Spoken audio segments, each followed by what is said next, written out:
So what sorts of things you can consider in multi-licensor negotiations? I've just made a list of 8 points. Again, this is, from my perspective, a lot of it's international. So number one, whose form do you start with, and who's governing law? I mean, that's something that we deal with all the time. I think anybody does in any kind of a contract negotiation. It just gets a little more complicated when you have more than one party and where they may be in residing in different jurisdictions.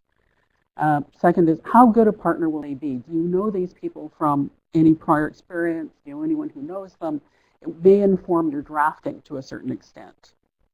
And the third is the business vision aligned, right? So in terms of the term of the agreement, in terms of the objectives that each party wants to seek, it's really useful if the vision is aligned. If it's not, and again, you might want to consider some terms for drafting. I'll get to this further into the presentation.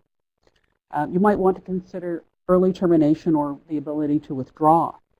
So you may have a minimum term, you may have minimum promotional support obligations, and you may include performance thresholds.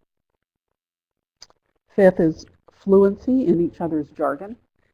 Many of these licenses are with non-book publishers, and we all have a different terminology that we use. And so you need to really understand what each other mean when you use certain terms. Six would be restrictions on use of intellectual property assets. Good to know early rather than later, but that doesn't always happen. Seventh is don't be afraid to map it out so you can see where the assets are and are going and where your cash flows are going.